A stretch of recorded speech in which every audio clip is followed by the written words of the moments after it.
Welcome to Coach Ham Chronicles, the show that spills all types of leadership tea for the aspiring leader of color.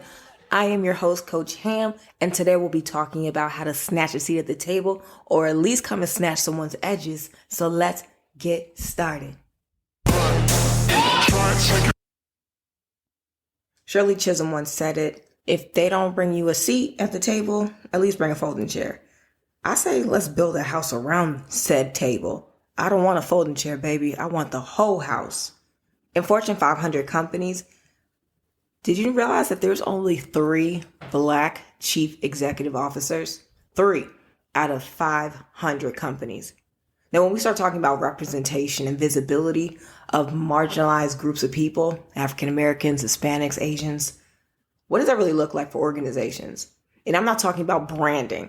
I'm talking about actually not exploiting these individuals and realizing that diversity and the word inclusion is not going to be a trend. It's not going to be this colloquial thing that people say because it checks a box or gives you some type of bonus on the back pocket.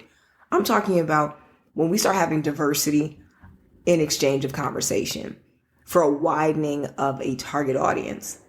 If companies are actually going to talk the talk about diversity, they need to also walk it. And I'm talking about walk it like you talk it. But realize that tokenism is very different. If you're going to listen to one thing that I tell you within the next 15 minutes, listen to this and listen to this good, as my grandmother would say. Tokenism is very different from diversity. And if you don't know what tokenism is, I say go ahead and GTS it. Google that ish. Tokenism is basically, remember when Kamala first won her VP and then they had that one picture of all like the white race presidents and that one blip of black in the bottom right? That's tokenism, being your token, insert race. But diversity has to be organic. It's authentic. It's entrenched with realizing that systematic oppression is not okay. And we actually want to make that change, not just because it is a thing to do, but because it's the right thing to do. And although companies have claimed that they want to overcome these implicit and explicit biases, they still have yet to hire the diverse candidates that they should. And rarely do they do in ineffective ways. So let's talk about the letters for LEAD.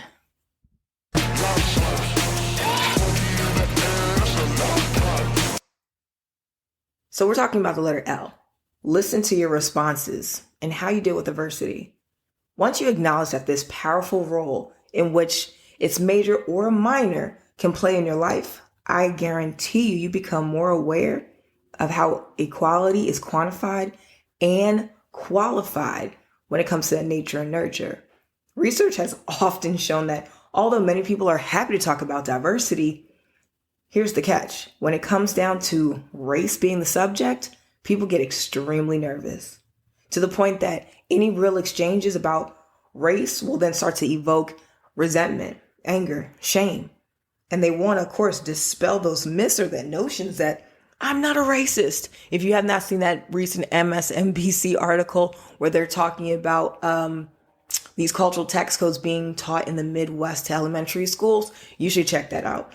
But when we're talking about implicit and explicit biases, this is it. Being able to say, hey, corporations, you're no longer going to be purely mediocre. You want to actually ensure that everyone is feeling heard, supported, and authentic. And what comes with being authentic? This is the way of the world. This is being diverse in your style, your swagger, your thought. It's not just skin deep. So when we start talking about E, establish accountability. Yep, I said it. You, big boss, CEO, manager, frontline supervisor, you, the senior leaders, who are mostly white men, sad to say, you're going to have to be able to set the tone. And it's going to come down to one single question. How likely are you able to take action to resolve this type of problem? If you're not willing to stand up for those who don't necessarily look like you, we realize you're not necessarily going to stand up for too much of anything else. And yet it's very unlikely that those who don't necessarily stand in the same group or class or even skin tone is going to be the ones that you're willing to raise the bar. So yet mediocre in ownership is becoming the one that is quintessential of most Fortune 500 companies. Yet here's the thing.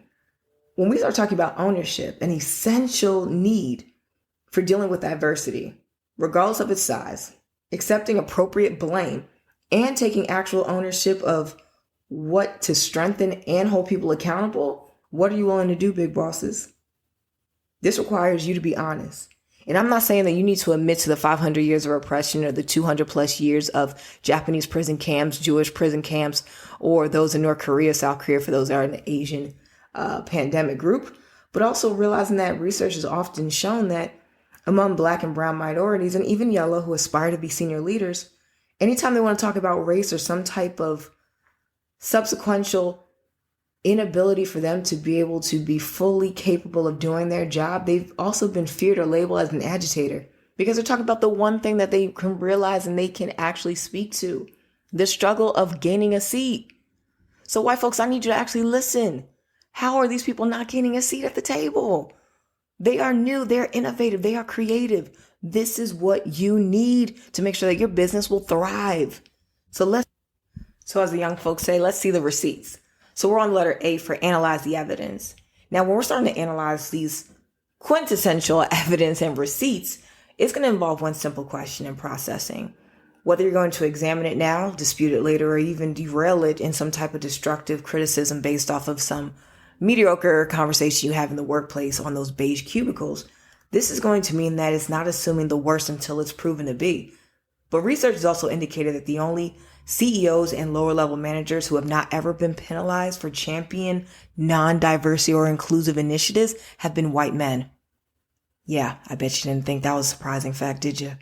And yet, of course, none of us are surprised for the simple reason that in most cases, here's the reality. They don't necessarily have to pay to assume the worst because the evidence has already supported it. And we should be able to create a context in which people of all colors, and I do mean all colors at this point, y'all, but being able to especially know that for those who've been historically oppressed can realize their fullest potential. It's not about being diverse in thought, but diverse in creativity, innovation, being able to bring your best foot forward in order to make actual change. And this has to be shaped by various groups. And being able to have those accesses to those type of resources is crucial. Giving them the opportunity will not only blend them into being a newly sought out leader, but also it gives you that ability to see that that contemporary bias is no longer needed, nor should it be even accepted in your workplace. So when we start talking about the letter D for do something, what are you willing to do? Are you going to create a culture that is psychologically safe? Are you going to be able to pave that way for open communication? And it's not just an all hands quarterly meeting or annual meeting just so you can check off a box and say that you did it. I'm talking about having informal and formal discussions, questions. Make it so uncomfortable that you have to start looking at your innermost self. And then when people start sharing ideas, asking the tough questions, addressing the issues without fear, reprisal, or even the guts that come with the glory, I'm going to need you to be able to take action. Yes, that word is dynamic and it's sexy as all get out, but yet when people start to abandon that one size fits all approach and become colorblind to professional development, because once again, that's another sexy practice, it needs to favor all courses of action. It needs to be customized and tailored to coaching specific groups. Now, what does that look like for certain groups based off of gender, age, class, ethnicity, sexism? Or better yet, when you start to adopt a personalized plan that recognizes these multifaceted nature of individuals, that is how you're able to do something. One of the biggest problems that I've always viewed when it came down to the lack of diversity is that diversity was a trend, and it's not. Stop asking minority employees to just blend in. Here's the emotional cost of code switching. It literally takes about 5 additional years off of our lives to conform to your basic and mediocre nonsense. Instead of emphasizing that we aren't as valued, I need you to realize that we are valued within the workplace and embrace all of the style, all of the behavior that comes with being different from you. Equality, not a trend. Seat at the table, not a trend. Inclusion, not a trend. Having a government that accurately reflects the population in which it serves shouldn't be a trend, and yet it is. But in order to push forward towards positive legislation that will actually better women, minorities, as well as providing a safety plate for those wants and needs in the workplace, we're going to have to start doing the something. I need my CEOs to do something. This is the call to action. Have those tough conversations. Be in the room where some of these discussions need to be happening. And when they start to get uncomfortable, embrace it. Until next time we talk, this is the episode 2 of Snatching a Seat at the Table, or at least snatching someone's edges. My name is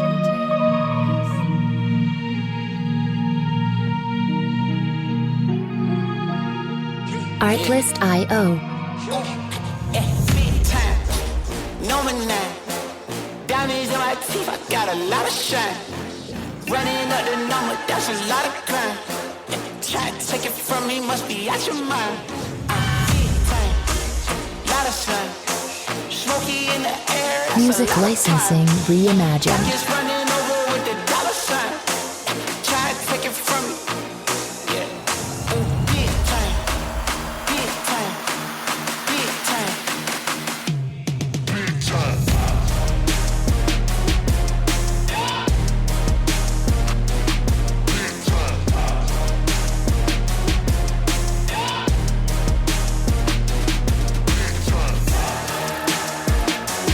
Artlist.io.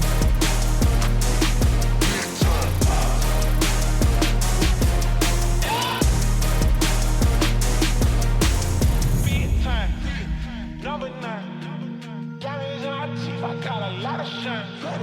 Running up the numbers, that's a lot of grind. Music licensing reimagined.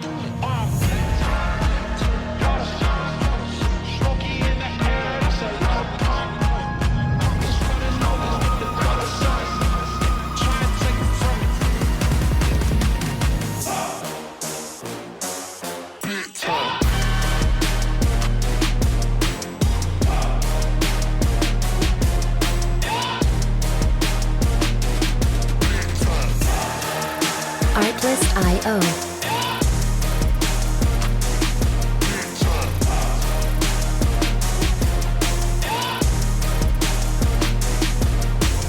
Big time, number 9. Diamonds in my teeth, I got a lot of shine. Running up the numbers, that's a lot of grind. Music licensing Trying to take it from me, reimagined. must be out your mind. I'm big time, lot of shine. Smoky in the air, that's a lot of pine. Pockets running over with the dollar sign. Try and take it from me, from me, from me, from me. Big time, number 9. Diamonds in my teeth, I got a lot of shine. Running up the numbers, that's a lot of grind. Try and take it from me, must be out your mind. Artlist.io.